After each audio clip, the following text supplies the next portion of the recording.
መልካም ምስጢር እንግዲህ ዛሬ ወቅታዊና መዋቅራዊ ፖለቲካዊና ሌሎች ጉዳዮችን እናነሳለን ብያለሁና በቅርቡ በኢሃፓ የወጣን አንድ መግለጫ በተመለከተ እዛ ላይ የተነሳን ጉዳይ አንስተን የተወሰኑ አስተያየቶችን ልጠይቅና በቅርቡ ኢሃፓ ሕጻጽ በተባለው ትግራይ ባለ ተፈናቃይ ጣቢያና በሌሎችም በርካታ የተፈናቃይ ጣቢያዎች ላይ በረሃብ እየተቀጣ ስላለው ህዝብ መግለጫ አውጥታችሁ ነበረ።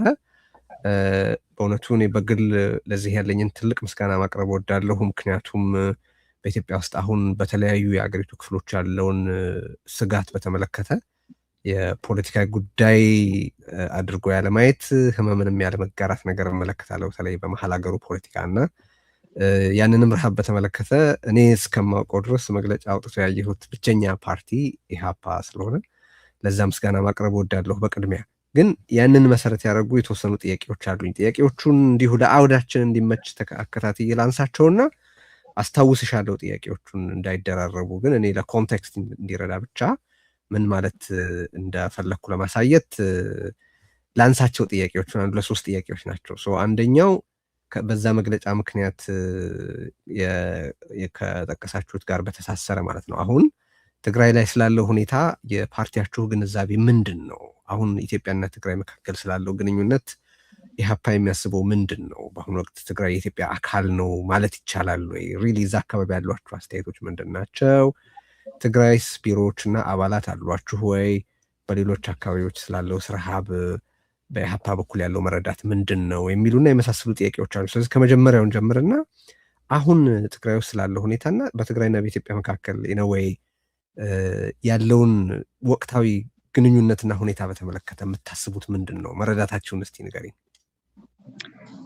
በጣም አመሰግናለሁ ቴዲ። በድጋሜ እንግዲህ ከመጀመሪያው ጥያቄ ለመነሳት ያህል ትግራይ እንደ ሁሉም እንትኖች የኢትዮጵያ አካል ናት ብለን እናምናለን። ነገር ግን ያ ኢን ፕሪንሲፕል ነው እንጂ አሁን ላይ ምንድን ነው እየሆነ ያለው የሚለውን በተመለከተ እንግዲህ አረዳዳችን ካለፈው ከጦርነቱ ጊዜ ጀምሮ በጣም ብዙ መደረግ የሌለባቸው ሊደረጉ የማይገቡ ሊደረጉ ብቻ አይደለም ሊታሰቡ የማይገባቸው ነገሮች በትግራይ ላይ እንደተፈጸሙ እናምናለን። ምክንያቱም የሚታይ ነገር ነው። እኛ ምንም አላመንምም የሚለወጥ ነገርም አይደለም እውነቱን ለመናገር እና ያንን እናምናለን። ነገር ግን ኔግሌክት ደግሞ መደረግ አለበት ብለን አናስብም።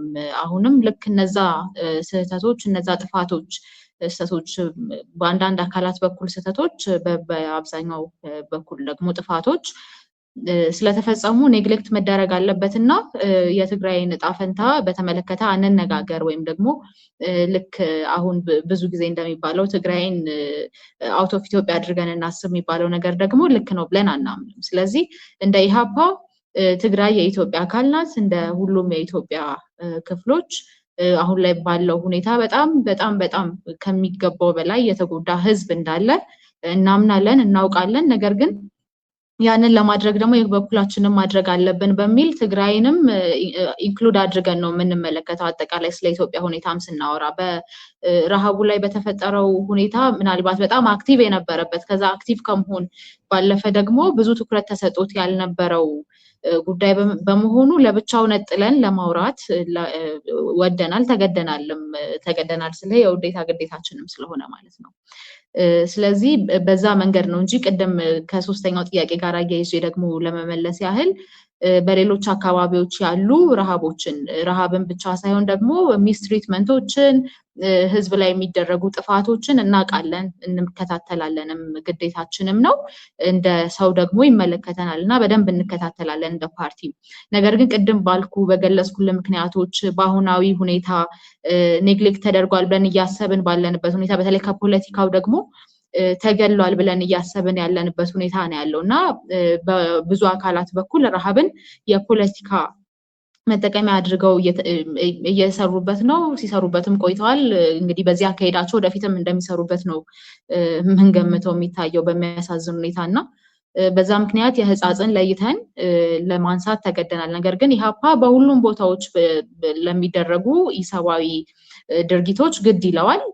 እናውቃለን ያሉትን ሁኔታዎች የምንችለውን ሁሉም እያደረግን ነው ማድረግ ባለብን ልክ ነው የሚለውን ባልወስድም እንደ ፓርቲም ባንወስድም ነገር ግን ከዚህ በኋላ የሚደረጉ ነገሮችን እንቀጥላለን። መረጃዎቹ ግን አሉን። በትግራይ ክልል ላይ ቢሮ ነበረን። አዎ ቢሮ ከፍተን ነበረ። በትግራይ ክልል ከሚንቀሳቀሱ ፓርቲዎች ጋርም እንዲሁ የትግራይን ሁኔታም ከዛ ደግሞ ከፍ ሲል የኢትዮጵያን ሁኔታን በተመለከተ ለመስራት ስምምነቶችን ለማድረግ ለመነጋገርም የሞከርንበት ሁኔታ ነው ያለው። ከዛ ባሻገር ግን ቢሮአችንን ውስጣዊ በሆነ ምክንያት አሁን ላይ ሜንቴን እያደረግነው አይደለም። በዚህ በቅርብ ጊዜ ውስጥ መልሰን እንደምንከፍተው እንጠብቃለን። ነገር ግን ትግራይ ላይ በጣም ብዙ አባላቶች አሉን። የትግራይን ሁኔታም እኛም በደንብ በትኩረት የምንከታተለው ነው። የኢትዮጵያም አካል ስለሆነ ማለት ነው። አሁን እንደሚባለው ኔግሌክት እንዲደረግም ስለማንፈልግ በትኩረት እየተከታተልነው ነው። አባላትም በደንብ አሉን ትግራይ ላይ። ይሄ ረሃብ በብዙ የሀገሪቱ ክፍል እንዳለ የሚያሳዩ ብዙ መረጃዎች ይወጣሉ። ዓለም አቀፍ ሪፖርቶች ይጻፋሉ። የሰብአዊ መብት ጥሰትና የፖለቲካ ምህዳሩን ጉዳይ እመለስበታለሁ ብዬ ስላሰብኩ ነው። እና ምንድን ነው ይሄ ፖለቲካል ኮሚኒቲው ረሃብን ትልቅ የፖለቲካ አጀንዳ አድርጎ ያለመውሰድ ችግር ይታይሻል? ለምሳሌ በአንድ ቦታ የሰብአዊ መብት ጥሰት ሲፈጸም፣ የድሮን ጥቃት ሲፈጸም፣ ወይ ሰዎች ሲፈናቀሉ እንደዚህ አጀንዳ ይሆናል። ረሃብ ግን የተሳሳተ ፖሊሲ ውጤት መሆኑ በፖለቲካው ህብረተሰብ ውስጥ ግንዛቤ አለ። ረሃብ እንዴት በስፋቱ ልክ እያነጋገረ አይደለም? ምን ይመስልሻል ምክንያቱም? አንደኛው ለህዝቡ እንቆረቆራለን የሚለውም አካል ሆነ ከዛ ደግሞ ኢንጀነራል ካየነው አጠቃላይ መንግስትም ረሃብን እንደ ፖለቲካ መሳሪያ እየተጠቀሙበት እንደሆነ ነው የሚገባኝ የምረዳው። ምክንያቱም በዛ መጠን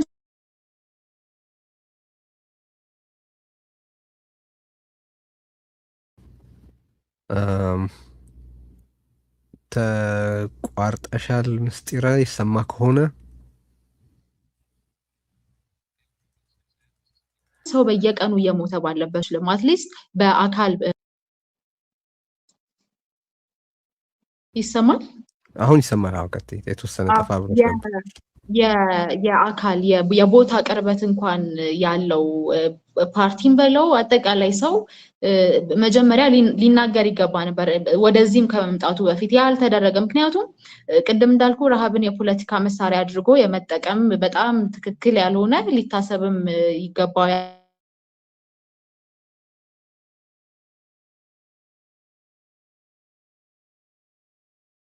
ያልነበር ትኩረት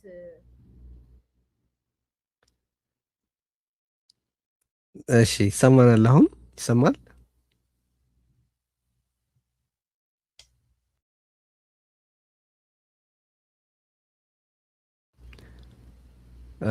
የተወደዳችሁ እንግዲህ ያው የቀጥታ ስርጭት አንድ ችግር ይሄ ነው። ትንሽ ትታገሱናላችሁ፣ መልሰን እናገኛታለን። ይሰማል? አዎ ይሰማል። እየተደወለ ነው። ብዙ ጊዜ ልቀጥልና ወደ ሀሳቤ ብዙ አክቲቭ የሆኑ ለምሳሌ አክቲቭ ስለ የሆኑ ሰዎች በሆነ ቦታ ተገደሉ የሚሆነው ወይም ደግሞ እንደዚህ አይነት የፖሊሲ ጥፋቶች ቅድም እንዳልኩ የፖሊሲ ጥፋቶች በፖሊሲ ውድቀት የሚመጡ ጉዳዮች ከዛ ደግሞ ጦርነት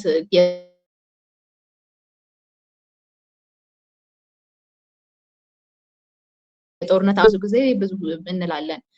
ከዛ ባለን አክቲቭ ባልሆኑ ጦርነቶች ላይ ወይም ደግሞ ከዛ በኋላ ከጦርነቶች በኋላ የሚመጡ ነገሮችን የማየት ቴንደንሲያችን በጣም ዝቅተኛ ነው እንደ ሀገር። ጦርነቱ ኦኬ ድምጽ የመሳሪያ ድምጽ ከቆመ ሁሉም ነገር እንደተስተካከለ ይመስለኛል የምናስበው ብዙ ስህተት የሆነ ነገር ነውና የፖለቲካል ኮሚኒቲውም እሱን አስልቶ ይመስለኛል እየተንቀሳቀሰ ያለው። ምክንያቱም ዝም ሊባልበት የሚገባው ነገር አልነበረም። በእውነቱ ረሃብ ከባድ ነገር ነው ማለት እኛ ሰዓት እንኳን ሲያልፍብን ምን ያህል እንደምንቸገር ምን ያህል እስከምንበላ እንደማያደርሰን እናውቃለን። ለረጅም ጊዜ ምግብ ማጣት ማለት በዛ ካልኩሌሽን ስታየው ከባድ ነገር ነውና ዝም መባል የነበረበትም ነገር አይደለም። እንደ ፓርቲም ደግሞ ሳይሆን እንደ ሰውም ስታስበው እንደ ፖለቲካ መሪም ሳይሆን እንደ ሰውም ስታስበው ዝም ሊባል የሚገባው ነገር አልነበረም። ግን ሆኗል። ለጥያቄው ግን ዳይሬክት መልስ ለመስጠት ከሰብአዊነት ይልቅ የፖለቲካ ትርፍ ማስላት ላይ ስለተጠመድን ይመስለኛል እነዚህ ነገሮችን ላይ ያልን ያለ ነው። እሺ እንግዲህ ሰሞኑን አንድ በአገዛዙ በኩል በጣም እየተገፋበት ያለ ነገር ምርጫ ነው። ኢህአፓን በምርጫው ውስጥ ለመሳተፍ ዱብ ዱብ እያሉ ካሉ ፓርቲዎች አንዱ መሆኑን እናያለን እና ከምርጫና ከፖለቲካ ምህዳር ጋር የተገናኙ ጥያቄዎች ላንሳ። ኢህአፓ በአሁኑ ወቅት በኢትዮጵያ ውስጥ ያለው ቀውስ በምርጫ ይፈታል ወይም ይቃለላል ብሎ ያምናል ወይ የሚል ጥያቄ። እኛ ውጤቱን ከማየታችን በፊት ሂደቱን መገምገም ማየት አለብን ብለን እናምናለን። እንደምታውቀው አንድ የፖለቲካ ፓርቲ ወደ እሱ ከመሄዳችን በፊት መጀመሪያ አሁን በኢትዮጵያ ውስጥ ያለው ችግር እንዴት ያለ መፍትሄ እንዲሰጠው ነው የእናንተ ምክረ ሀሳብ? አንድ ለምሳሌ አሁን ባለው ሁኔታ ዴሞክራሲያዊ የሚባል ዴሞክራሲያዊ ጥያቄ ነው ይገባኛል። ግን ጀስቱ አጠቃላይ ሁኔታውን አይተሽው ግን በምርጫ የሚፈታ ችግር ነው ኢትዮጵያ ውስጥ ያለው ወይስ አይደለም? ምርጫ መፍትሄ ነው ለአሁኑ የኢትዮጵያ ችግር? እንደ ኢህአፓ ጄኒውን የሆነ ምርጫ ቢካሄድ እንኳን የኢትዮጵያ ችግር ማብቂያውን ያገኛል ብለን አናምንም። ከዛ በኋላ ከዛ ጄኒውን ያልነው ምርጫ ከተደረገ በኋላ የሽግግር መንግስት የሽግግር ፍትህ እንደሚያስፈልግ እናምናለን። ስለዚህ ኢህአፓ አሁንም ቢሆን እንግዲህ ስለ ምርጫው ማለት የመጨረሻ ኢንድ ጎላችንን አልወሰንም። መጨረሻው ምን ይሆናል የሚለውን አናውቅም። እንዳልኩ ፕሮሰሱ ላይ ነው ትኩረታችን ያለው። ፕሮሰሱን በቻልነው መጠን ለዲሞክራሲን ኤክሰርሳይዝ ለማድረግ መጠቀም ነው የምንፈልገው። ኦፍኮርስ በጣም ሊያስቅ ይችላል ይሄ ጉዳይ። ኢትዮጵያ ውስጥ ቁጭ ብለን አሁን ባለው መንግስት ላይ ስለ ዲሞክራሲያዊ ምርጫ ወይም ስለ ዲሞክራሲ ኢንጀነራል ማውራት እንችላለን ወይ የሚል ጥያቄ እንደሚያስነሳ እናውቃለን በደንብ። የኛም ጥያቄ ነበረ ነውም፣ አሁንም ወደፊትም እንደዛ ነው ሁኔታዎች እስካልተቀየሩ ድረስ። ነገር ግን ምርጫውን በመተው የምናመጣው ለውጥ እንደሌለ ደግሞ በደንብ እናውቃለን። ስለዚህ ለእኛ ጥያቄው ግን ምርጫው መፍትሄ ይሆናል ብላችሁ ካላሰባችሁ ለምንድን ነው ምርጫ ውስጥ ያላችሁት የሚል ጥያቄ ስለሚያስነሳ ነው። ምክንያቱም የፖለቲካ ሂደት ለሆነ ግብ ነው የሚካሄደው አይደለ ወይ? በራሱ ምርጫውን በግልጽ ከተቀመጠው በምርጫ ከሚሳካ ግብ ውጪ ሌላ ያስቀመጣችሁት ዓላማ ከሌለ በስተቀር ምርጫው መፍትሄ ይሆናል ብላችሁ ካላሰባችሁ ምርጫ ውስጥ ያላችሁት ለምንድን ነው? እንደውም ትንሽ ሰፋ አድርገውና ጥያቄውን በቅርቡ ከደጋፊዎቻችሁ ጋር አዳራሽ ውስጥ ስብሰባ ለመሰብሰብ ሞክራችሁ ተከልክላችኋል። እኔ የማይገባኝ የፖለቲካ ኢንዶር ስብሰባ የውስጥ ስብሰባ በአዳራሽ ውስጥ ለምንም አይነት ፈቃድ አክቹዋሊ የአደባባይም ሰልፍ በኢትዮጵያ ውስጥ ፈቃድ አያስፈልገውም። ኦብቪየስሊ አገዛዞቹ በህግ ጥሰት ነው ማሳወቅ ነው እንጂ መፍቀድ መብታቸው አልነበረም። ግን ኢንዶር ስብሰባ ደግሞ የበለጠ ነው። ማንንም ፈቃድ መጠየቅ አይገባም። ማንም ማወቅም የለበትም። ኢንዶር ስብሰባ ሲሆን ደግሞ ሌታሉን ማስከፍ ግን ያ እንኳን የማድረግ የማትችሉበት ሁኔታ ነው። አሁን ከደጋፊዎቻችሁ ጋር አዳራሽ ውስጥ ተሰብስባችሁ ሀሳብ መለዋወጥ የማትችሉበት ሁኔታ ነው ያለው። እንዴት ቀስቅሳችሁ እንዴት አስተባብራችሁ ነው ትርጉም ያለው የምርጫ ሂደት ልትከውኑ የምታስቡት? በዚህ ሁኔታ በምርጫ የምትሳተፉት በምን አመክንዮ ነው የሚል ጥያቄ ስለሚነሳ ነው። መልካም እንዳልኩ ምርጫን እንደ ኢህአፓ የኢህአፓን አቋም ስለሆነ የምናገር እንደ ኢህአፓ ምርጫን ኔግሌክት በማድረግ የሚመጣ ለውጥ አለ ብለን አናምንም። መተው ካልሆነ ቅድም እያነሳውልህ ነበረ። ለምሳሌ የትግራይን ሁኔታ ስታነሳ ኦኬ በቃ እንደዚህ ችግሮች ስላሉ አሁን ያንን ኢሹ ዲስከስ አናደርግም ወይም ደግሞ እዛ ቦታ ላይ አንገኝም አንድ ነገር ነው። አሁን ምርጫንም ልክ እንደዛ ነው እኛ የምናየው። ምርጫን ኦኬ አልተወዳደርንም፣ ምን ለውጥ ይመጣል ከዛ በኋላ ባለመወዳደራችን? ወይም ደግሞ አሁን እኛ እያልን ያለ ነው ለእኛ ፕሮሰሱን ይጠቅመናል፣ ፕሮሰሱን እንሄድበታለን። ለምሳሌ በምርጫ ውስጥ የተፈቀዱልን ማለት እንግዲህ በጣም አሁን ካለው ሁኔታ አንጻር ይፈቀዳሉ የሚለው ነገር ጥያቄ ውስጥ እንደሚገባ አንደርስታንድ አደርጋለሁ። ግን እንደ እንትን ስናወራ ኢን ፕሪንሲፕል ስናወራ የተፈቀዱልን እንትኖች አሉ። የተፈቀዱልን ለምሳሌ ሰላማዊ ሰልፍ የመጥራት፣ ስብሰባ የማድረግ፣ ከአባላትና ደጋፊዎች ጋር የመነጋገር፣ ከህዝብ ጋር ቀጥታ የመገናኘት መብቶች ተሰጥተውናል። ስለዚህ የምንገምተው አሁን እንዳልኩ ከባድ ቢሆንም እነዚህ ነገሮች በምርጫ ወቅት ማድረግ እንችላለን ብለን ነው። ስለዚህ ከአባልና ደጋፊ የምርጫ ወቅት ነው ምስጢር። አሁን እኮ በምርጫ ወቅት ውስጥ እኮ ነው ያላችሁት አይደል? የምርጫ ወቅት ላይ አይደላችሁ?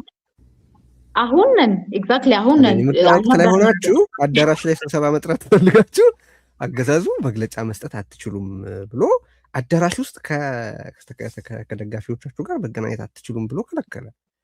አሁን እኮ ፕሮሰስ ብሎ ነገር እኮ የለም ነው የምልሽ።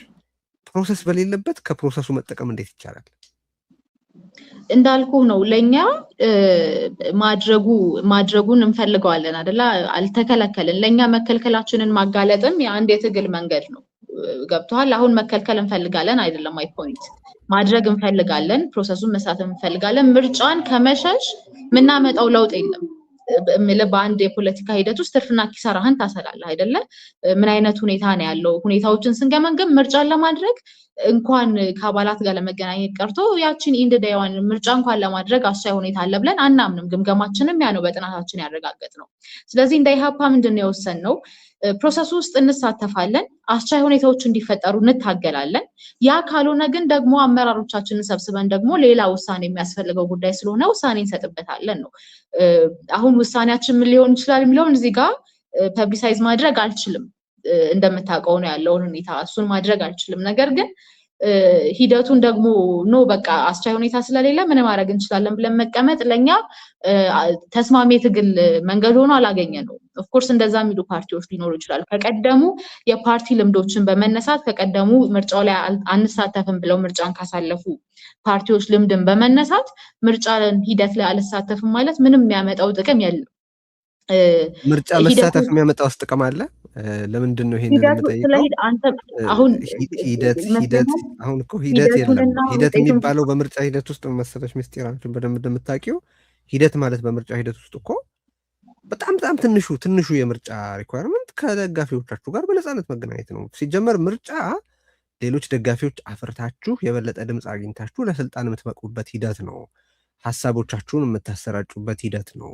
ሀሳቦቻችሁን ለሀሳብ ገበያ አቅርባችሁ በህዝብ ዘንድ ተመራጭ ለማድረግ የምትሞክሩበት ሂደት ነው። ግን እሱ ይቅርና ኦልሬዲ በዚህ አስቸጋሪ ሁኔታ ውስጥ ካፈራችኋቸው ደጋፊዎች ጋር እንኳን መገናኘት የማትችሉበት ሁኔታ ተፈጥሯል። ማወቅ የፈለኩት ምንድን ነው? እሺ ገብቶኛል። ከምርጫ መሸሽ ጥቅም የለውም የሚለውን ወስድና በምርጫ መሳተፍስ ያለው ጥቅም ምንድን ነው? እንዲህ ባለ ምርጫ ኮታንኮት እንዲህ ባለ ምርጫ በውስጥ አዳራሽ ውስጥ ባለ ስብሰባ ውስጥ ከተጋፊዎቻችሁ ጋር መገናኘት በማይፈቀድበት ምርጫ ውስጥ መሳተፍ ምንድን ነው ጥቅሙ? ለኛ እንዴት ነው የምንመለከተው? ውስጥ ሆኖ አስቻይ ሁኔታዎች እንዲፈጠሩ መታገል ወርዝ ያደርጋል ካለመሳተፍ የሚል ግምገማ ነው ያለን ቅድም እንደነገርኩ። ስለዚህ ውስጥ ሆነን አሁን ከውጭ ሆነን ለምርጫ አስቻይ ሁኔታ ፍጠሩ ማለት አንችልም። ምርጫ ደግሞ አይደረግ ደግሞ ልንል አንችልም። ምርጫ አይደረግ ማለት አሁን ላይ ያለው መንግስት ባልተመረጠበት ሁኔታ ትክክል ባልሆነ ሁኔታ ይቀጥል፣ እየፈጸመ ያለውን ግፍ ይቀጥል ማለት ነው። በህግ አንገዛ ማለት ነው። ምርጫ አናካሂድ ማለት በመጀመሪያ ደረጃ ባለን ኮንቴክስት ምርጫ እንዲደረግ እንፈልጋለን። ይሄ የምናፍርበት ኢሹ አይደለም። ምርጫ እንዲደረግ እንፈልጋለን። ግን ምርጫው ደግሞ እንደዚሁ የስሙላ ምርጫና ስልጣን ላይ ያለውን አካል እንዲሁ ሌጂቲሜት አድርጎ ማስኬጃ ወይም እኛ በአጃቢነት የምንሳተፍበት እንዲሆን ደግሞ አንፈልግምም አንፈቅድምም። ያ አይደለም ሀሳባችን። ነገር ግን ከውጭ ሆነ እንደዚህ አድርጉ፣ እንደዚህ ፕሮሰስ ይፈጠር የሚለው ምንም አይነት ትርፍ እንደሌለው ባደረግነው ጥናት አረጋግጠናል፣ ከዚህም ቀደም ከነበሩ ፓርቲዎች በመነሳት። ስለዚህ ውስጥ ሆነን አስቻይ ሁኔታዎች እንዲፈጠሩ፣ ለምሳሌ ስብሰባ ማድረግ አልቻልንም አይደለም። ስብሰባ ማድረግ እስክንችል ድረስ እንታገላለን። ሰላማዊ ሰልፍ ስንጠራ አመራሮቻችን ታስረዋል አይደለም። ያ ሁኔታ የማይፈጠርበት እስኪሆን ድረስ እንታገላለን። እነዛ ነገሮች ግን ማድረግ ማንችል ከሆነ ለምሳሌ በምርጫ ወቅት ኦፍኮርስ የምርጫ ወቅት ነበር፣ ያኔም ኦፊሻሊ አንግባ እንጂ በዚህ በተመዘገብንበትና ምርጫ ሂደቱ ላይ ተሳታፊ ነን፣ የምርጫ እንትን ላይ ተሳታፊ ነን ባልንበት ወቅት አባል መጥራት አትችሉም፣ አባል መሰብሰብ አትችሉም። በአመራሮቻችን ላይ የሚደርሱ ዛቻና መስፈራሪያዎች የሚቀጥሉ ከሆነ የአባላት እስር የሚቀጥል ከሆነ ቅድም እንደነገርኩ ሌላ ውሳኔ የሚፈልግ ጉዳይ ስለሆነ የምንወስንበት ሁኔታ ነው። ነገር ግን በእኛ ግምገማ በየትኛው መለኪያ ምርጫን ከመጀመሪያው ጀምሮ ቦይኮት አድርጎ እጅን አጣጥፎ መቀመጥ አግባብ ነው ብለን አናስብም። ቅድም ደግሞ እንዳልኩ እኛ በሰላማዊ መንገድ የምንታገል የፖለቲካ ፓርቲዎች ነን። which is በምርጫ ሂደት ውስጥ ነው የምናልፈው። እኔ ወደድኩም ጠላሁም አንተ ወደድክም ጠላህም ያ ነው ሂደቱ ገብቶሃል ምልህ ስለዚህ አንድ ነገር ልውሰድ አንቺ ካነሳሽው ነገር አይ ቲንክ ትርጉም የሚሰጥ አንድ ነጥብ አንስተሽ ነበር ቀደም ጨረፍ አድርገሽዋል እሱም ይሄው ስብሰባ ለማድረግ በመሞከራችን ነው ስብሰባ መከልከሉን ማጋለጥ ይቻል ነው የሚል ነገር አንስተሽ ነበር ሶ አይ ቲንክ አንዱ የጠቀስሽው የገባኝ ነገር በምርጫ ውስጥ መሳተፍ አገዛዙን ለማጋለጥ ይረዳል አትሊስት የሚል ነው and granted ወስዳለሁ ይሄንን አንድ ጥያቄ ግን አለ ደግሞ አብሮ የሚነሳ ቅድም ያነሳሁት ነገር ነው በከፊል በምርጫ ውስጥ በመሳተፍ አገዛዙ ዴሞክራሲ የሚመስል ነገር ያለ ለማስመሰል እንዲረዳው እና በዚህም ምክንያት አጭበርብሮ ወደ ስልጣን ላይ ለመቆየት የሚጠቀምበትን ውድ ድራማ ሌጂቲማይዝ የማድረግ ውጤት አይኖረውም ወይ የሚል ጥያቄ ያላቸው ሰዎች አሉ ከዛ ጋር የሚያያዙ ሌሎች ነገሮችን ከማንሳቴ በፊት ይሄንን እስቲ ንገሪኝ ያኛውን አንደርስታንድ አደርጋለሁ ምክንያቱም ስብሰባ በመጥራታችሁ ነው ስብሰባ የማይቻልበት ሁኔታ መኖሩን ያወቅ ነው እሱን ወስዳለሁ ግን ደግሞ አገዛዙን ሌጂቲማይዝ አያደርገውም ወይ ልክ በምርጫ ለመሳተፍ በአገዛዙ የላይፍ ታይም ስልጣን የመፍቀድ እንደሆነው የሚያክል በምርጫ ውስጥ መሳተፍ ደግሞ አገዛዙ ዲሞክራሲን ኤክሰርሳይዝ ያረገ እንዲመስል የማድረግ ውጤት አይኖረውም ወይ ለምሳሌ የጥናታችን ውጤት እንደሚለው ከሆነ እኛም ያስቀመጥናቸው ቅድመ ሁኔታዎች አሉ ምርጫው ዲሞክራሲ ፌር ምናምን ዲሞክራቲክ ፌር ምናምን የሚሉትን ትተን ማለት ነው ምርጫ እንኳን ለመባል ማሟላት ያለበት ቅድመ ሁኔታዎች ብለን ያስቀመጥናቸው አሉ ለምሳሌ በታይም ቴብል አድርገን የእጩዎች ምዝገባ ከመጀመሩ አስቀድሞ የፖለቲካ እስረኞች ይፈቱ የሚል አንድ ቅድመ ሁኔታ አስቀምጠን ነበር ያንን ፌል አድርጓል አልተፈቱም አሁንም ድረስ የእጩዎች ምዝገባ እንደቀጥሏል አሁን አይደለ አልፈታቸውም ነገ ከነጎዲያ ስብሰባ እንጠራለን አይደለ ይፈቅዳል ወይስ አይፈቅድም የምናየው ነገር ነው እኛ እያየን ነው አስቻይ ሁኔታዎችን ለመፍጠር ያለውን ቁርጠኝነት ፍላጎት ከዛ ደግሞ አስቻይ ሁኔታዎች የሚፈጠሩበትን መንገድ እያየን ያለን ስለዚህ ቅድም እንዳልኩ ሌጂቲሜት አድርጎ ወይም ሌጂቲማይዝ አድርጎ ይሄንን ስልጣን ላይ ያለ አካል የመሄድ ፍላጎት የለንም ያ ማለት ለሚቀጥሉት 5 አመታት እንግዲህ ከዛ በኋላ መቼም ምርጫም ያደርጋሉ ሚል በግሌ ግምገማ የለኝም ይሄኛው ምርጫ ፌል የሚያደርግ ከሆነ ማለት ነው ስለዚህ ለሚቀጥሉት ለማይታወቁ አመታት አሁን ላይ ያለው መከራ ይቀጥል ማለት ነው ሌላ ትርጉም የለውም እንትን ምን ከሆነ ስለዚህ የኛ አረዳድ ሂደቱ ውስጥ መሟላት ያለባቸውን ነገሮች ለማሟላት ምን ያህል ኦፕን ነው ያሟላቸዋል ወይ እስካሁን ፌል ያደረጋቸው 2-3 ነጥቦች አሉ እንዳልኩ ቅድም ለምሳሌ ጦርነቶች ማስቆም ሊሆን ይችላል የሚዲያ እንትኑን ማስፋት ሊሆን ይችላል እየጠበበ እንጂ እየሰፋ አልሄደም እንደውም ጦርነቶች እየባሰባቸው ነው እየሄደ ያለውና ያንን ያየን ሄደን ምርጫ ውስጥ ተወዳድረን ኦኬ አሸንፏል በቃ እና ትክክለኛ ምርጫ ተደርጓል የሚል አረዳድ ምልከታ የለንም ያንንም የኢትዮጵያ ህዝብ ላይ የማድረግ ፍላጎቱ የለንም እውነቱን ለመናገር እኛም የዚህ አገር አንድ አካል ሆነን የሚፈጠረው ነገር ሁሉ እያንዳንዱ ነገር እኛንም ይነካናልና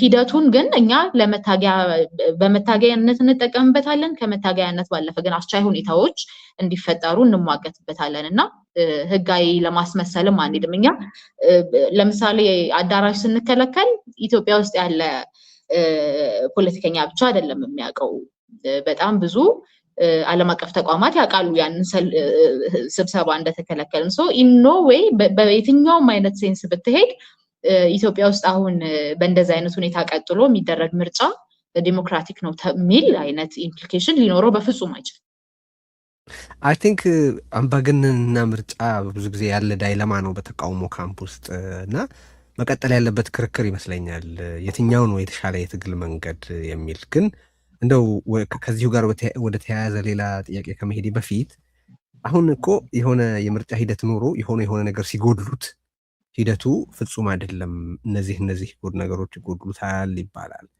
የምርጫ ሂደት ብሎ ነገር ሳይኖር ሲቀር ደግሞ ሌላ ታሪክ ይሆናል እና አይ ቲንክ ውይይቱ መቀጠል ያለበት ይመስለኛል is it worth it really ትርፍ ይገኛል ወይ እንደዚህ ባለ አንድ ሰው በአገዛዙ ባለስልጣናት የፌስቡክ ፖስት ስር ሄዶ ኮሜንት ስላደረገ በአይፒ አድረስ ተፈልጎ የሚታሰርበት አገር ውስጥ ምርጫ ሊታሰብ ይችላል ወይ የሚለው ክርክር ውይይት ንግግር መቀጠል ያለበት ይመስለኛል ግን አንድ እርምጃ ወደ ኋላ ሊሄድና ምስጢራ አሁን እንግዲህ የሀገሪቱን ሁኔታ ስናየው የትግራይ ቀውስ መቋጫ አላገኘም ቅድም ተነጋግረንበታል የአማራ ክልሉ ጦርነት ዓመታት አስቆጥሯል። አሁን እየቀጠለም ነው። የመቆም አዝማሚያም በፍጹም እየታየበት አይደለም።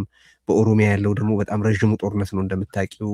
እሱም እየተስፋፋ እንጂ እየተገታ አይደለም። ጋምቤላ ላይ ከባድ የጸጥታ ቀውስ በመፈጠሩ ሰሞኑን የአስቸኳይ ጊዜ አዋጅ እስከ መታወጅ ደርሷል።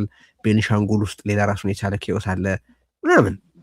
ይህ ሁሉ ባለበት ምርጫው በእርግጥ ይካሄዳል ብላችሁ ታምናላችሁ? የውስጥ ግምገማችሁ ምንድን ነው? አሁን ቅድም ያወራ ነው ፕሮሰሱን በተመለከተ ነው፣ ይካሄዳል በሚል እሳቤ ነው። ግን ሪሊ ምርጫው ሲጀመር ይካሄዳል? አሁን ላይ ኢትዮጵያ ውስጥ በየትኛውም መመዘኛ ብታየው ምርጫ ለማካሄድ አስቻይ ሁኔታ አለ ብለን አናምንም እንደ ኢህአፓ በፍጹም። ነገር ግን ደግሞ ቅድም ደግሞ እንዳልኩ ምርጫ ይቆይ ደግሞ አንልም። ምርጫ ይቆይ ማለት ቅድም እንደነገርኩ ኦኬ ስልጣን ላይ ቆይና አሁን የምታደርገውን ቀጥል ማለት ነው። ሌላ ምንም አይነት ትርጉም የለውም። ምንም አይነት ትርጉም የለውም። እንደዛ ደግሞ መስጠት ነው አገዛዝ። ልክ ነው። አዎ ያለምንም እንትን ማለት ነው። አትሊስት ያለምንም መንገራገጭ በቃ ፈቅደ ፈርመ ሰጠኸው፣ ይሄንን መከራ አስቀጥል፣ ይሄንን ጦርነት አስቀጥል፣ የንጹሃንን ሞት አስቀጥል ማለት ነው። ሌላ ትርጉም የለውም። ስለዚህ ምርጫው ደግሞ ይራዘም ብለን በፍጹም አንፈልግም። እኛ አሁንም እንደነገርኩ በምርጫ አጠቃላይ ምርጫ ኢን ጀነራል ስለ ኢትዮጵያ ሳይሆን ማወራው አጠቃላይ ምርጫ ኢን ጀነራል ግን በምርጫ በደንብ እናምናለን። ስለዚህ ለውጥ ከመጣ በምርጫ መምጣት አለበት። የተራዘመ እንትን ስለሆነ በሰላማዊ መንገድ የሚመጡ ለውጦች የተራዘመ እንትን ስላላቸው፣ ነገር ግን ከምርጫም ደግሞ በኋላ በጣም ብዙ የሚያስፈልጉ ነገሮች እንዳሉ ደግሞ እንረዳለን። አሁን ባለው ኮንቴክስት ቅድም እንደነገርኩ ስለ ፍሪ ፌር ዲሞክራቲክ ኢሌክሽን ማውራት ቅንጦት ነው። ምርጫው ለራሱ ቤር ሚኒመሙን አሟልቶ ምርጫ ለመባል መብቃት አለበት መጀመሪያ እነዛን ነገሮች ለማውራት እንትን ከማለታችን በፊት። ስለዚህ አሁንም የኛ ትግል አሁንም የኛ ሀሳብ የሚሆነው ለምርጫው አስቻይ ሁኔታዎች ይፈጠሩ የሚል ነው። ቅድም እንደነገርኩ ከእስረኞች መፈታት ጀምሮ ከሚዲያ ነፃነት ጀምሮ ከዛ ደግሞ ክልከላዎች አስፈላጊ ክልከላ መኖሩን አላቅም እውነቱን ለመናገር ግን አላስፈላጊ ክልከላዎች ብለን እንያዘውና እንደዚህ አይነት በጣም የተቀናጀ የሚመስሉ የማስፈራራት ወከባዎች መቅረት አለባቸው በፖለቲካ ፓርቲዎች አመራሮች እና የትኛውንም ፖለቲካዊ ሀሳብ በያዘ ሰው ላይ አካል ላይ ድርጅት ላይ ብለን ነው የምናምነው። ስለዚህ ትግላችን አስቻይ ሁኔታዎች እንዲፈጠሩ ነው እንጂ በየትኛውም ሴንስ ኢትዮጵያ ውስጥ አሁን ላይ ምርጫ ለማድረግ አስቻይ ሁኔታዎች አሉ ብለን በፍጹም አናምንም። አንድ የፌስቡክ ልጥፍ አነበብኩኝ በአብይ አህመድ አማካሪ የተጻፈ እና ከአንቺ ጋር እንነጋገራለን ብዬ ሳስብ ፖስቱ አይ ቲንክ ሄጄ እንዳየሁት ወደ ዲሰምበር 5 የተጻፈው ስብሰባ በተከላከላችሁበት ዕለት የተጻፈ የዳንኤል ክብረት ፖስት ነው። ያው ከአንቺ ጋር እየተነጋገርን ስለሆነ በመደበኛ በመዝገብ ስሙ ልጥራው፣ ሌላ ጊዜ ቢሆን ያንን ማደርግ አይመስለኝም። እና በቅርብ ከደጋፊዎቻችሁ ጋር ለመገናኘት አዳራሽ ስብሰባ ጠርታችሁ በተከላከላችሁበት ዕለት የጻፈው ነገር በጣም ኢንትረስቲንግ ነገር ሆኖ አግኝቼዋለሁ። እንግዲህ ዳንኤል ክብረት የአብይ አህመድ የማህበራዊ ጉዳይ አማካሪ ተብሎ ነው የሚጠራውና ምን ይላል? የቀይ ሽብር ፈጻሚዎች ተከሰው ፍርድ አግኝተዋል። ፓራፍሬዝ ነው እያረኩ ያለሁት። ተከሰው ፍርድ አግኝተዋል፣ ሙዚየም ተከፍተዋል፣ እንዲህ ተደርጓል፣ እንዲህ ተደርጓል ይልና የነጭ ሽብር ፈጻሚዎችስ ግን ለምን ዝም ተባሉ? ይህንን ነገር እንደገና ተመልሰን መመልከት የለብንምን ብሎ ይጠይቃል። ጥያቄ ምንድን ነው? እንደሚታወቀው በ1960ዎቹ አብዮት አውድ ካወራ ነው ቀይ ሽብር ደርግን፣ መኢሶንንና አብረውት የነበሩ የፖለቲካ ድርጅቶችን እንደሚመለከት ሁሉ የነጭ ሽብር ጉዳይ ደግሞ ኢህአፓን እንደሚመለከት ግልጽ ነው። ዳንኤል ኢንስኑዌት እያደረገ ያለው ደግሞ የዛን ወቅት የነጭ ሽብርን ተግባር ወራሽ አሁን ያለው ኢህአፓ ነው። ስለዚህ አንድ ነገር ማድረግ አለብን የሚል መልእክት ነው ለማሻገር የሞከር። ሁለት ጥያቄዎች ናቸው ያሉኝ፣ ላንሳቸውና ያው በቅደም ተከተል ትመልሻቸዋለሽ። አንደኛ አሚን አማካሪውንም ሆነ አገዛዙን ምን አድርጋችሁ ነው እንደዚህ ያሸበራችኋቸው የሚል ነው። ሁለተኛ ደግሞ ምርጫው የሚካሄድ ከሆነ ምናልባት ምርጫው በተቃረበ ቁጥር አገዛዙ በእናንተ ላይ ሊያቀርብ ስለሚችለው ክስና ሊፈጽም ስለሚያቅደው ጥቃት ፍንጭ የሚሰጥ ነገር ተደርጎ ሊወሰድ የሚችል ይመስልሻል? እሺ ከመጀመሪያው ጥያቄ ስነሳ ምልህ በቃ እውነት ማውራትን ጄኒውን መሆንን ከዛ በትክክል ደግሞ የተቃውሞ ማለት የተቃውሞ ስለ ትክክለኛ ተቃውሞ ሌላ ላይ መሆን አይጠበቅብህም። ከነሱ ሀሳብ መቃረን ብቻ ነው የሚጠበቅብህ እንደዚህ አይነት እንትኖችን ለማምጣት እና ኢህአፓ አሁን ላይ እያደረገ ባለው እንቅስቃሴ እንግዲህ ውይይት አትወዱም ይሉናል፣ እንወያይ ስንል ይከለክሉናል። ከዛ ድሮ እንትን ብለውታል ብለው በሚያነሱት ነገር ለመክሰስ ይሞክራሉ። ሌላ ሩቅ ቦታ መሄድ አይጠበቅብንም ቴዲ። ምክንያቱም አሁን ስለኛ ስለ ኢህአፓ ስለ ድሮ ካላወሩ ስለ አሁን ሊያወሩ አይችሉም። ስለ አሁን ካወሩ እኮ ይበልጥ ልናወራ የምንችለው እነሱ ስለሚያፈናቅሏቸው ዜጎች፣ በጦርነት ስለሚገሏቸው፣ ከበው ስለሚያስርቧቸው፣ ረሃባቸው ለፖለቲካ መጠቀሚያ ስለሚያረጉባቸው፣ ከዛ ደግሞ እነዚህን ሁሉ ደግሞ ፈጽመውባቸውም ምንም አልደረሰባችሁም እያደጋችሁ ነው እና ኢትዮጵያ በደንብ የልጆች የህፃናት እየሆነች ነው ስለሚሏት ሀገር ነው የምናወራው ቴዲ። ስለዚህ ኦፍ ኮርስ የድሮ ማንሳት አለባቸው፣ ስለ ድሮ ማውራት አለባቸው እና ለማሸማቀቅ እንደዚህ አይነት ርቀቶች መሄድ አለባቸው። ሌላ ምንም ካልኩሌሽን ያለው አይመስለኝም። ይሄ ቅድም እንዳልኩ አሁን ላይ ዜጎችን የሚገድል አካል፣ ድሮን ንጹሃን ላይ የሚያዘንብ አካል፣ ከዛ ደግሞ ሴቶችን በወታደሮች በውጭ ወታደሮች ጭምር የሚያስደፍር አካል፣ መደፈራቸውን ደግሞ የሚያናንቅ ምንም አልተፈጸመባችሁም እያለ ደግሞ ቁስል ላይ ደግሞ እንጨት የሚሰድ አካል ስለ አሁን ኢህአፓ ምን ሊያወራ ይችላል? ስለ አሁናዊ ሁኔታ ምን ሊያወራ ይችላል? በቃ ያለኝ ካርድ ብሎ ያሰበውን ነገር መምዘዝ ነው። ከዛ ባለፈ ግን ሁለተኛው ጥያቄ ላይ ልምጣና ሁለተኛው ጥያቄ ላይ አሁን የሚያወሯቸው እያንዳንዱ ነገር በጣም ተደጋጋሚ ሰምተህ ከሆነ ፓርላማ ላይም በለው ሌሎች ስብሰባዎች ላይም የኢህአፓ ስም በጠቅላይ ሚኒስትሩም ሆነ በሌሎቹ ማምንቶቻቸው አፍ ሳይጠራ የወረደበት አጋጣሚ ያለ አይመስለኝም፣ እውነቱን ለመናገር በጣም በተደጋጋሚ ማለት ነው። ስለዚህ ምንድነው የምናገረው ህግ ነው ተብሎ የለ የምናገረው ህግ ነው። ከዛ በኋላም የሆነውን ነገር ነው እያመላከቱ ነው ያሉት። አሁን እውነቱን ለመናገር ኢህአፓ ላይ ከዚህ በኋላ የሚደርሱ ማናቸውም ጥቃቶች ከየት እንደሚመጡ በደንብ የሚታወቅ ነገር ነው። ምክንያቱም እየነገሩ ነው ያሉት። ቀድመው ፎርካስትም ማድረግ እኮ አይደለም፣ ይሄ መተንበይም አይደለም፣ የሚያውቁት ነው የሚያደርጉት ነገር ከነሱ ውጪ ሌላ አድራጊም ስለሌለ ማለት ነው። ስለዚህ አመላካች ነው፣ በትክክል አመላካች መሆን የሚችል ነገር ነው ብዬ ነው የማስበው። ግን በአጠቃላይ ሁኔታውን ስትመለከት አሁን ላይ ብናወራ ደስ ይለኝ ነበር። አሁን ስለ ነጭ ሽብር ቀይ ሽብር ከሚያነሱ አሁን ላይ ስላለው ነገር ቁጭ ብለን ብናወራ ጥሩ ነበረ። ምናልባት ውይይትም ደግሞ የሚወዱ ከሆነ እንደሚሉት ይሄን ነገር ብናወራ የሚል እኔም በደንብ መጠየቅ የምፈልገው ነገር ነው።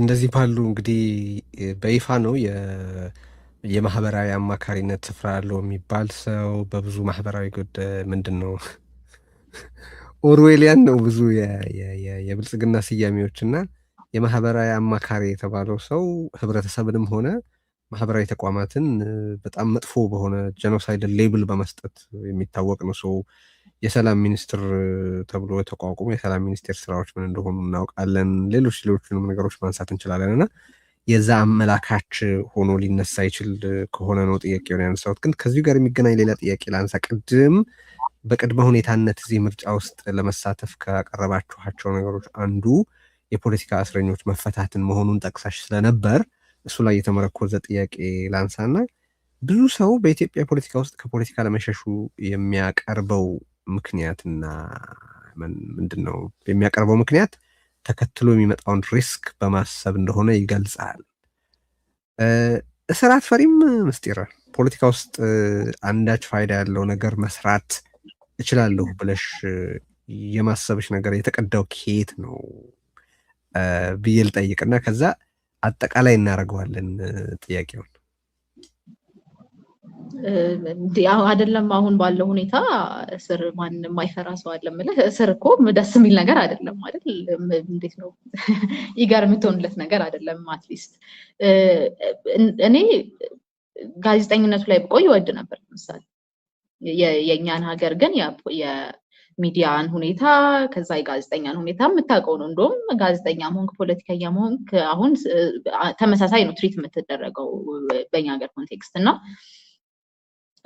እዛ ላይ መቆየት ሳትችል ስትቀር እንግዲህ የሚሆነውን ስታይ በጣም ደግሞ የሚያናድደው ምን መሰለህ፣ ልክ ስትተው ካንተ የባሱ ሰዎች በቃ ካንተ ምንም የማይሻሉ ሰዎች እጣ ፈንታህን ይወስኑልሃል። በኖርማል ኮንቴክስት ከፖለቲካ ውጪ ስለ ግል ጉዳይ እንኳን ልታምክራቸው ማችላቸው ሰዎች አጠቃላይ የሀገርን እጣ ፈንታ ይወስናሉ። ያ እንዲሆን እኔ አልፈልግም። ለምሳሌ ብዙም ሰው የሚፈልግ አይመስለኝም። ልዩነቱ በምን ያህል መጠን ነው ማንፈልገውና ያንን ሪስኩን ለመውሰድ ወርዝ ያደርጋልናል ወይ ያ አለመፈለጋችን የሚለው ነው ልዩነቱ እንጂ ቅድም እንዳልኩ በግል ጉዳይ እንኳን ስትገናኝ ሁኔታቸው ሁሉ የሚያሳፍር ሰዎች ያንተን እጣ ፈንታ የሀገርን እጣ ፈንታ ምንም የማያውቁ ህፃናትን እጣ ፈንታ ሲወስኑ ለኔ it doesn't sit right with me። ለዛ ነው እንጂ እስርን አሁን ባለው ሁኔታ ለህፃናት እንኳን የማይራራ አካል ባለበት ለርጉዞች ለአሮጊቶች ለሽማግሌዎች የማይራራ ሁኔታ ውስጥ እየኖረን በፍጹም ላልፈራልች ማለት የምወደው ነገር ሊሆን አይችል ወይ ደግሞ በቃ ችግር የለም ምለው ነገር አይደለም። ግን ሳመዛዝነው ለኔ እነዛ ሰዎች እጣ ፈንታዬን ከሚወስኑልኝ አትሊስት እንደማልስማማበት አትሊስት ልክ እንዳልሆነ አትሊስት ፈርቶ ቤቱ የተቀመጠው ሰው ሊያወራለት የሚችል ሰው ኖሮ ከዛ እንዳልኩ ቅድም ህፃናት አሉ ምንም የማያውቁ ቤተሰቦቻቸው የሚገደሉባቸው በልጅ እድሜያቸው ስለ ጦርነት የሚያወሩ ስለ ጦር መሳሪያ የሚያወሩ ትምህርት ቤቶቻቸው የተቃጠሉባቸው ህፃናት አሉና እነሱን እያየ በቃ ስር ስላለ ቤቴ ቁጭ ልበል ማለት ለኔ እንደ አንድ ሰው ትክክል ነው ብዬ አላስብም። በፍጹም ትክክል ነው ብዬ አላስብም። ያልኩ ሪስኮቹን ሁሉ መፍራቱ እንዳለ ሆኖ ሪስኮቹን ሁሉ እንትን ማለቱ እንዳለ ሆኖ መስጋት የዕለት ተዕለት ህይወት በስጋት መቀጠሉ እንዳለ ሆኖ ለኔ ግን ወርዝ ያደርጋል ያንን አለማድረጌ ወርዝ ያደርጋል። ለዛ ነው በኢትዮጵያ ውስጥ አሁን በእስር ላይ ያሉ የፖለቲካ እስረኞችን በተመለከተ ማንሳት ያስፈልጋል። ቅድም የጠቀስሻቸው ጋዜጠኞችም ፖለቲከኞችም በስፋት በእስር ላይ ናቸው። ግን የእስረኞች ጉዳይ በኢትዮጵያ ከፖለቲካ ሼልፉ ላይ ከወረዱ በርካታ ነገሮች አንዱ ይመስላል። ያው በሰቆቃውና በተደቀነው የህልውና ስጋት ምክንያት ያ እንደሆነ ቢገባኝም ማለት ነው። ሰው አሁን ላይ የፖለቲካ እስረኞችን በተመለከተ ጋዜጠኞችን በተመለከተ ልታነጋግሯቸው ትሞክራላችሁ ወይ? ለምሳሌ የኢትዮጵያ የሰብአዊ መብት ኮሚሽን የእስረኞቹን አያያዝ በተመለከተ የሆነ ነገር እንዲያደርግ ዓለም አቀፍ ተቋማት አሚን ያው ያገዛዙ አካል አድርጌ ነው የማየው። ግን ያው በሀገር ውስጥ እየተንቀሳቀሳችሁ ስላለ እንደ አንድ ቬኒው ከተመለከታችሁት በሚል ነው። በተለያዩ የሰብአዊ መብት ተሟጋቾች ዘንድ ነገሩ ትኩረት እንዲሰጠውና ጫና እንዲያደርጉ ወይም ዲፕሎማቶችን በምታገኙበት ወቅት እንደዚህ ታነሱባችኋላችሁ ወይ? የፖለቲካ እስረኞችን ጉዳይ በተመለከተ ሄዳችሁ ያያችሁትስ ምንድን ነው? እስቲ ከሱ ጋር የሚገናኙ ነገሮችን አውሪኝ። በተለይ በሀገር ውስጥ ሆነው ህዝብን ማገልገል ሲገባቸው የተቋቋሙለት ዓላማ ፐብሊክ ሰርቪስ ሆኖ ግን የአገዛዝ አገልጋዮች ሆኑ ተቋማትን ኮላውት ለማድረግ አናቅማማ እንትን የለንም። ስራቸው ይሄ ነው። አካፋን አካፋ ዶማን ዶማ የማለት ችግር የለብንም። ኢህአፓ ውስጥ በቃ እናውቃለን የሚደረጉትን ነገሮች ሁሉ የሆነውን ሁሉ እናውቃለን። ነገር ግን ከዓለም አቀፍ ተቋማት ጋር በምንገናኝ ጊዜ የፖለቲካ እስረኞችን ጉዳይ ሳናነሳ በፍጹም የተመለስንበት ጊዜ የለም። ምክንያቱም አሁን ከእስረኞቹ ጋር በፖለቲካ አመለካከታቸው ከታሰሩ እስረኞች ጋር በጣም ትልቅ ልዩነት ሊኖር ይችላል። የመርህ ልዩነት ሊኖር ይችላል። የአስተሳሰብ ልዩነት ሊኖር ይችላል። የአካሄድ ልዩነት ሊኖር ይችላል። ነገር ግን ሚስትሪትመንት ነው። ተወደደም ተጠላም በትክክለኛ መንገድ አይደለም ሁኔታዎች የሄዱት። በፖለቲካ አስተሳሰቡ ምክንያት ወይም ደግሞ በጋዜጠኝነት ስራው ምክንያት ማንም ሰው በግፍ እስር ላይ ሊቆይ ይገባል የሚል እምነት አመለካከት የለንም። ስለዚህ በየሄድንባቸው ቦታዎች በሙሉ ከዓለም አቀፍ ዲፕሎማቶች ጋርም ስንገናኝ እንዲሁ ከኤምባሲዎች ጋር ከዓለም አቀፍ ተቋማት ጋር በምንገናኝ ጊዜ የእስረኞቹ ጉዳይ በጣም ኮንሰርን እንደሚያደርገና እነሱንም ኮንሰርን ሊያደርጋቸው እንደሚገባው፣ ምክንያቱም በጣም ብዙ ፐርሰንቱ የዲሞክራቲክ መብት ጥሰት ብቻ ሳይሆን የፖለቲካ የሰብአዊ መብት ጥሰትም ጭምር። ስለዚህ በተለይ የሰብአዊ መብት ጉዳይ ግድ ይለናል የሚሉ የሂውማን ራይት አክቲቪስቶች፣ የዲፕሎማቶች እንዲሁ የሰብአዊ መብት ጉዳይ ግድ ይለናል ከሚሉ ሀገራት የመጡ አምባሳደርና ዲፕሎማቶችን ባገኘን ጊዜ ሁሉ ስለነዚህ የፖለቲካ እስረኞች መጎትጎታችንን አላቆምንም፣ ወደፊትም አናቆምም። ምክንያቱም እንዳልኩ ትክክለኛ እንትን አይደለም፣ ትክክለኛ ሁኔታ አይደለም በጭራሽ። ማንም ሰው በፖለቲካ አመለካከቱ ወይም ደግሞ እስክሪብቶ አንስቶ ስለጻፈ አሁን ብዙዎቹ አንዳንድ የማይታወቁትን ስትጠይቅ በኮሜንትም የታሰረ ሰው አለ። ኮሜንት በማድረግ የሚታሰሩ ሰዎች አሉ። በጣም በሚያሳዝንና በሚያሳፍር ሁኔታ መንግስት ሶሻል ሚዲያ ለሶሻል ሚዲያ ሲዞር ነው የሚውለው በሚያስብል ደረጃ ማለት ነው። ስለዚህ አሁንም ቢሆን ለኛ ኮንሰርናችን የፖለቲካ እስረኞች ጉዳይ እንዳልኩ በጣም ብዙ ልዩነቶች ቢኖሩም የሀሳብ ልዩነት ስላለ ሰው መታሰር አለበት ብለን አናምንም። በተለይ ፖለቲካሊ ደግሞ ሮንግ ነው፣ ፌለርም ይመስለኛል። እኔ እንደ ሀገር ፌል እንዳደረግን ራሱ ከማሳያዎች አንዱ ተቃራኒ ሀሳብ ያለውን ሰው ወደ እስር ቤት ማጎር ወይም ደግሞ የሆነ ማንነት አለው የሚባለውን ሰው ወደ እስር ቤት ማጎር። ምክንያቱም ታስታውሳለህ የትግራዩ ጊዜ ሲደረግ የነበረውን እንኳን የትግራይ ተወላጅ ሆኖ ሁኔታህም ለትግራይ ተወላጆች ድምጽ ሆነሃል፣ የትግራይን ሁኔታ ጽፈሃል በሚል ምን ያህል ወከባ ሲደርስ እንደነበር የምናስታውሰው ነው። አሁንም ጦርነትን ተገን አድርጎ የሚደረጉ ማንነት ላይ ያነጣጠሩ ጥቃቶች አሉ። የፖለቲካ እስረኞቹ ጉዳይ በአንድም በሌላ መልኩ የዛ አንድ ብራንች እንደሆነ ነው የሚሰማን። ምክንያቱም እነዚህ ሰዎች ጠመንጃ አይደለም ያነሱት፣ በሀሳብ ነው የተሟገቱት። ጋዜጠኞቹንም እንደምታውቀው በስራቸው ምክንያት ነው እስካሁን ድረስ በእስር ላይ የሚገኙት እና ለኛ ሁሌም ኮንሰርናችን ነው የፖለቲካ እስረኞች ጉዳይ። ዛሬ አይደለም ለረጅም ዓመታት የኢሃፓ ኮንሰርን ሆኖ የቀጠለ ነው የፖለቲካ እስረኞች። ምክንያቱም በዚህ ምክንያት ከታሰሩትም ውስጥ የኢሃፓ አመራርና አባላት ከዛ ውስጥ የሚካተቱ ስለነበሩ እሱንም ማንሳት ይቻላል እና ያንን በሙሉ ልብ መናገር ይችላል። የፖለቲካ እስረኞች ጉዳይ የኛ ኮንሰርን ነው። ጦርነትን በተመለከተ ያው አንዱ የሀገሪቱ እውነታ እሱ ስለሆነ አንዱ ለጥያቄዎች ላንሳ ስለሚያያዙ አሁንም አንድ ላይ ላንሳቸው። አሁን በአገሪቱ ልዩ ልዩ ክፍሎች ያሉት ጦርነቶች ስለሚፈቱበት መንገድ የኢሃፓ ምክረ ሀሳብ ምንድን ነው? ቅድም አጠቃላይ የሀገሪቱ ሁኔታ በተመለከተ ያለውን ችግር በተመለከተ ያሏችሁ ነገሮች አስተናል፣ ግን ስፔሲፊካሊ ይሄ ጦርነቱ እንዲቆም በእናንተ በኩል ያለ ምክረ ሀሳብ አለ ወይ? ምንድን ነው እያቀረባችሁ ያላችሁት የሚለው ነው። ከዛ ጋር የሚተሳሰር ደግሞ ነገር አሁን ወቅቱ በዚህ አክቹዋሊ ትላንት ወይ ከትላንት ወዲያ የሆነ ነገር ነው። ከዛም በፊት እንደዚሁ በቅርቡም ተከውኖ ተመልክቻለሁ። ብልጽግና ከግለሰቦች ጋር ተደራደርኩ እያለ የሚያውጀው ነገር የሚፈጥረው ተጨባጭ ለውጥ አለ ወይ? ማለት መጀመሪያ በቁጥጥር ስር አዋልኳቸው ብሎ ለ24 ሰዓት ካስጨፈረ በኋላ እንደገና ተደራዳሪ አድርጎ የሚያመጣቸው ሰዎችን እያየን ነውና እሱ የሚፈጥረው ለውጥ አለ? ምን ትያለሽ? በአጠቃላይ እነዚህም ሁለት ነገሮች ተመለከተ። እሺ ከመጀመሪያው ጥያቄ ልነሳ። እንደ ኢሃፓ ድርድር መደረግ አለበት ብለን እናምናለን ጦርነቶችን ለማስቆም። ለምሳሌ አሁን ላይ በኦሮሚያ ክልልም በለው በአማራ ክልልም ጠመንጃ ያነሱ አካላት ጥያቄ አለን ብለው ነው አይደለ? የህልውና ስጋት አለብን፣ ከዛ ጥያቄ አለን ነው ፖይንቱ። ስለዚህ ጥያቄያቸውን ወታደራዊ ምላሽ ከመስጠት ይልቅ ፖለቲካዊ ምላሽ መስጠት ቢቻል ኖሮ በመጀመሪያ ደረጃ እዚህም ሁኔታ ውስጥ አንገባም ነበር እንደ ሀገር። ነገር ግን ታንክም ስላለኝ ባንክም ስላለኝ ጥያቄ ያለውን ሰው ሁሉ በጉልበት ጸጥ አስብላለሁ የሚል የማን አለብኝነት አካሄድ ነው እዚህ ነገር ውስጥ የከተተን በመጀመሪያ ደረጃ። ያንን አለማድረግ ይቻል ነበር። ሆነ ከዛ ምንድን ነው መሆን ያለበት? እንደምታውቀው የመንግስት ተቀዳሚ ተግባርና ኃላፊነት የሀገርን ሰላምና ደህንነት መጠበቅ፣ የህዝብን ሰላምና ደህንነት መጠበቅ። ስለዚህ ያንን ለማድረግ ትልቁ ኃላፊነት ትልቁ የቤት ስራ ያለው መንግስት ጋር ነው፣ ወይም ሀገር እመራለሁ የሚለው አካል ጋር እንደሆነ እረዳለሁ።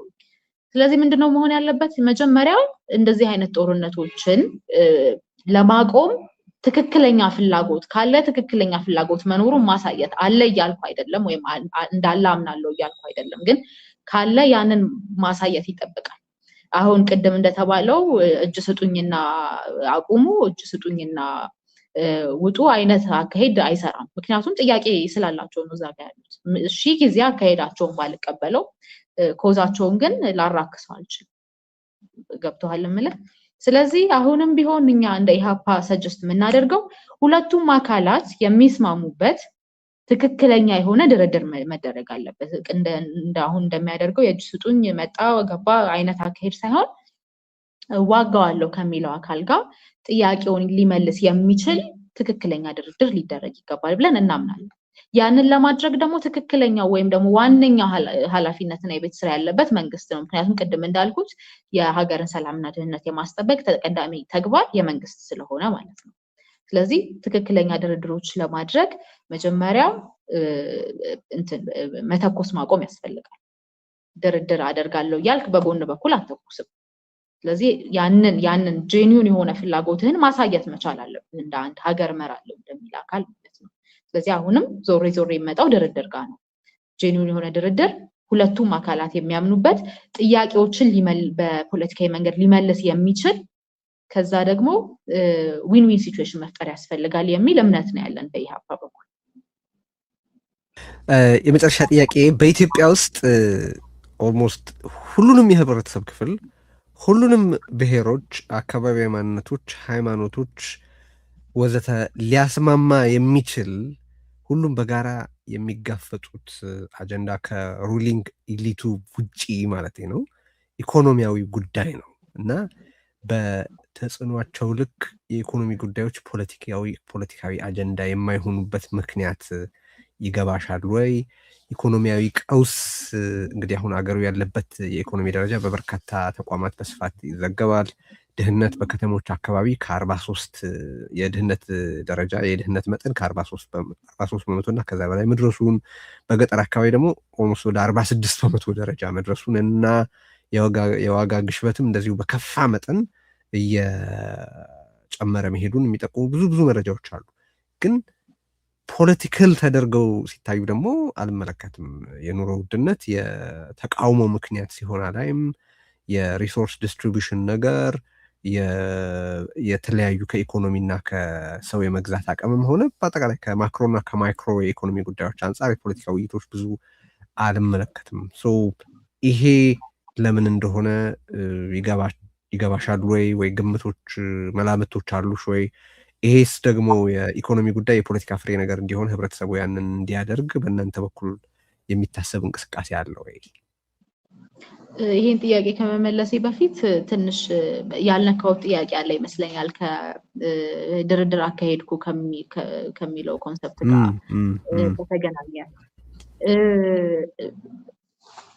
ባለፉት ወደ 8 የሚጠጉ ዓመታት ቴዲ እንደ ሽምግልና፣ ድርድር፣ እርቅ ምናምን የተቀለደበት ኮንሰፕት የለም፣ በጣም በሚያሳዝን ሁኔታ ማለት ነው። ስለዚህ እንደዚህ አይነት ሁኔታዎች እኔ እንዴት መሰለህ የምመለከታቸው ወደፊትም ድርድር የማድረግ ትንሽ ክፍተትን በቃ የሚያጠብና የሚዘጋ እንደሆነ ነው የምረዳው። ነገር ለፐብሊክ ወተት ትክክለኛ ድርድር እንኳን ድርድር አድርጌያለሁ ስትል አትታመንም። በቃ እንደዚህ አይነት ተደጋጋሚ ሁኔታዎች ለሌላው አይደለም ለመንግስት በራሱ አለመታመንን ይፈጥራል። እና ይሄ ዕለታዊ ከሆነ ለምሳሌ የመጀመሪያው ጊዜ ድርድር ተደረገ ምናምን ሲባል ሳምንት ሊያወራ ይችላል ፐብሊኩ። ሳምንት ያህል የሆነ አጭበርብረህም አታለህም ተሽሎክሉከህ የሆነ ያህል የፖለቲካ ትርፍ ልታገኝ ይችላል። ሁለተኛው እንደዛ አይሆንም። ፎርሹር ሶስተኛ ጊዜ እንደዚህ ሲሉ እንደዛ አይሆንም። እና ለራሳቸው እንኳን አስበው ይሄ ጊዜያዊ ትርፍ ከሳምንት የማይዘልቅ እና ይሄ ትራይ ኤንድ ኤረር የሆነ አካሄድ ከሚሄዱ ከሱም ለራሳቸውም ሲሉ ቢቆጠቡ መልካም ነው። ምክንያቱም የትም አይደርስም። የምታታለው ህዝብ የለም፣ የምታታለው ዓለም አቀፍ ተቋም የለም፣ የምታታለው ፖለቲከኛ የለም አውቆ ካልተታለለ በስተቀር። እና እንደዚህ አይነት ነገሮች ወደፊትም የድርድርን ትንሽ ክፍተትም የሚያጠቡ ናቸው። የድርድርን እንዳይደረግ የሚያደርጉ ነገሮች ናቸው እና በጣም አደገኛ ነው። ትንሽ ነገር ነው ብዬ አልወስደውም እኔ። በጣም አደገኛ አካሄድ ነው። ጦርነት መች ቆመ? ተደራደርን ተባለ አይደለ? መጀመሪያ እኮ ተደራደርን አሉ። እጅ ሰጠ ምናምንም ይሁን ብቻ ተደራደርን ተባለ። ጦርነት መች ቆመ? አልቆመም እኮ። አሁንም እኮ ጥይት ይተኮሳል። አሁንም ሰዎች ፍርሃት ላይ ናቸው። ዛሬ ምን ይመጣ ይሆን? ነገ ምን ይመጣ ይሆን? አሁንም ህፃናት ወደ ትምህርት ገበታቸው አልተመለሱም። የቱ ነው ድርድር? ጦርነት ያላስቆመን ነገር እንዴት እንደው አይታፈርበትም ወይስ እንዴት? አንድ ቀን እሺ አወራው ትርፍ ለማግኘት ብለህ እንዴት ትደግመዋለህ? እንዴት በእንደዚህ አይነት መንገድ ደግመህ ትሄዳለህ? እና በጣም የሚያሳዝን ነገር ነው። በቀላሉ የሚታይም ተቀልዶበት የሚታለፍም ነገር ነው ብዬ አላስብም። እና ፐብሊኩን በደንብ በጣም ኮንሺየስ ሆኖ ይሄን እንደዚህ አይነት ጉዳዮችን መመልከት አለበት ብዬ አስባለሁ። ወደ ኢኮኖሚ ጥያቄዎቹ ለፍ እንደ ኢሃፓ በጣም ኮንሰርንድ ነን ኢኮኖሚ ሁኔታዎች ላይ። ከዚህ በፊት ያወጣናቸውም ተደጋጋሚ መግለጫዎች አሉ። ዓለም አቀፍ የሚወጡ ጥናቶችም ምስክር ናቸው ኢትዮጵያ ኢኮኖሚ ከየት ወዴት እየሄደ እንደሆነ። ኢኮኖሚ ስንል ቴዲ እንትን ማለት አይጠበቅብንም። ይሄ በጣም መራቀቅ አይጠበቅብንም። የኔን ህይወት ማየት፣ የቤተሰቤን ህይወት ማየት፣ ያጠቃላይ የህዝቡን ህይወት ማየት በጣም በቂ ነው ማለት ለሌማን ለማስረዳት ቀላል በሆነ መንገድ ማለት ነው። ስለዚህ የህዝብ ህይወት ያልተሻሻለበት ሁኔታ ላይ ስለ ኢኮኖሚ ስታወራ ወይም ደግሞ ኢኮኖሚ አድጓል ስትል በጣም የሚያሳዝን ነገር ነው። ከዛ የፖለቲካ ፓርቲዎች የኤሊት የምንላቸው ስብስቦች ምናልባት የአዲስ አበባን ኮሪደር መልማት እያዩ ሀገር አድጋለች ብለው ተቀብለው ሊሆን ይችላል በተለያየ ምክንያት የህዝቡን ህይወት ወረድ ብሎ ለማየት ካለመፈለግ ይመስለኛል እንጂ በጣም እርግጠኛ ሆኜ የምነግርህ የራሳቸውም ህይወት እኮ ነው። እኔ በእውነት ለመናገር በጣም ተጠግቶ የጥቅም ተካፋይ የሆነ አካል ካልሆነ በስተቀር ህይወቱ ያልከበደበት በኢኮኖሚ ዘርፍ ህይወቱ ያልከበደበት ሰው አለ ወይ ብሎ ለማለት እኔ ይከብደኛል በጣም። ምክንያቱም እኔን አውቃለሁ፣ ቤተሰቤን አውቃለሁ፣ የቤተሰቤን ጓደኞች አውቃለሁ። በዙሪያ ያለው ሰው አይደለ ህዝብ የሚባለው እኮ አንተ የምታውቀው እኔ የማውቀው ነው። ሌላ ተአምር አይደለም ወይም ሌላ ኮንሰፕት አይደለም። እና ምናልባት ለመናገር አለመፈለግ ወይ ደግሞ በሁሉም ላይ የመጣ ነው እና እኔ ምን አገባኝ የማለት ጉዳይም ሊሆን ይችላል። ግን እንደ ኢሃፓ በጣም ኮንሰርን የሚያደርገን ነገር ነው። በተደጋጋሚም ከአባላቶቻችን ጋርም በኢንፎርማሊ ደግሞ ከህዝብ ጋርም በምናወራባቸው ጊዜዎች የምንሰበስባቸው እንትኖች አሉ፣ መረጃዎች አሉ። የኢኮኖሚ ሁኔታ ግን ዝም የሚያስብል አይደለም። ቅድም እንዳልከው ዞሮ ዞሮ ወደ ረሃቡ ነው የሚሄደው፣ ወደ የረሃቡ ጉዳይ ነው የሚመጣው እና ኤግዛክትሊ ረሃቡን ዝም ያለበት ምክንያት አሁንም የኢኮኖሚ ሁኔታን ዝም ያለበት ምክንያት እንደሆነ እረዳለሁ እኔ። ይሄ የሚገርምሽ ዜና ራሱ አይሆንም። ጋዜጠኞችም ያን ያክል ኢንትረስትድ አይደሉም። ሰዎችም ኢኮኖሚን ፖለቲካል የሆነ የፖሊሲ ውድቀት ውጤት እንደሆነ በደንብ ማጣጣም አልመለከትም። አፕሪሺየት ማድረግ ልበለው አልመለከትም እና ነው ሌሎች ቦታዎች እኮ የ5-10 ሳንቲም ጭማሪ ጠቅላላ ሀገሩን በተቃውሞ የሚንጥበት የትም ሳይኬድ ኬንያ ኦር ሌላ ሱዳን ይኸው ተመሳሳይ ነገር በቅርብ ጊዜ የተስተዋለ ነገር ነው። ቢያንስ ሰዎች ኢኮኖሚያዊ ለውጦችና ኢኮኖሚያዊ ሃርድሺፕ ወይ የኢኮኖሚ መከራ የኢኮኖሚ ሰቆቃን ብለው ከመንግስት ጋር በቀጥታ የሚተሳሰር ነገር እንደሆነ በህብረተሰቡ ዘንድ ግንዛቤ አለ ማለት ነው። በኢትዮጵያ ውስጥ በፖለቲካው በፓርቲዎች ብቻ ሳይሆን መደበኛ በሆነ ፖለቲካ በሚሰሩት ዘንድ ብቻ ሳይሆን የፖለቲካ ግንዛቤ አለኝ በሚለውም ዘንድ በሚዲያ ውስጥ በሚንቀሳቀሰው በሚዲያ ፐርሶናሊቲዝ፣ ጋዜጠኞች፣ ሪፖርተሮች፣ አዘጋጆች ወዘተ ረገድም ዘንድ ነገርየው በጣም ተብላልቶ ለህብረተሰብ በሚገባ መልኩ ሲቀርብ ሲዘገብ ቶሎ በትኩረት ሲሰጠው አልመለከትም እና በጣም የሚያስገርመኝ ነገር ስለሆነ ነው ያነሳሁት። እንግዲህ ከዚህ በኋላ በአንድ ላይ ሰዎች ሲገደሉ ምንም ያላለ ፐብሊክ 5-10 ሲጀመር ውጣ ማለት ቅንጦትም ይሆናል በእኛ ሀገር ኮንቴክስት። ላትል ትችላለህ ላይባል ይችላል። ግን ዝም ባልክ ቁጥር መከራ እየጨመረ ነው የሚሄደው እና እሱን ካልተረዳን ኦኬ በቃ ያለኝን ምንድነው ያለኝን ይባርክልኝና ለነገው ፈጣሪ ያውቃል ስትል ነገም ደግሞ እየቀነሰ ሄድና በዛው እንትን ውስጥ ትቀጥላለህ እና ቅንጦትም ይመስላል አንዳንድ ጊዜ ስለ ኢኮኖሚ ማውራት። ብዙ ጊዜም ስታወራ እንትን ይባላል ሰው እየሞተ ትባላል። ኦኬ ሰው እየሞተ ታዲያ ምን ተደረገ? ሰው እየሞተ ምን አደረግን ብለህ ስጠይቅ ደግሞ መልሱ ባዶ ነው አሁንም ቢሆንና አስቸጋሪ ነው አሁን ያለንበት ሁኔታ። አዶ ነው። እኔ አሁን በግሌ ወንደር አደርጋለሁ ምን ሆኖ ነው ሰው ቢያንስ እኮ ነው የምልህ ቢያንስ ቅሬታውን እኮ ማሰማት አለበት አይደለ? እየኖረበት ያለውን ሁኔታ እኮ ይፋ ማድረግ አለበት። ልክ እንደተመቸው ሰው ልክ እንደተመቸው ህዝብ እየሞተ እንዳልሆነ እየተገደለ እንዳልሆነ በማንነቱ ምክንያት እየታሰረ እንዳልሆነ ኢኮኖሚው ደቆበት ቁርስ በልቶ ምሳ መድገም የማይችል እንዳልሆነ ሁሉ ዝም ሲል ምንድነው ችግር የሚመቻል እንደ የሚልም ጥያቄ ይፈጠርብኛል አንዳንዴ። በጣም አመሰግናለሁ። እንግዲህ በአሁን በዚህ ዝግጅታችን ላነሳቸው ያሰብኳቸው ጥያቄዎች እነዚህ ናቸው። እንግዲህ ሌሎች በሀገር ውስጥ የፖለቲካ ኮት አንኮት ፖለቲካ ምህዳር ውስጥ የሚከሰቱ ነገሮችን እየተከታተልን ለማቅረብ ሞክራለሁ።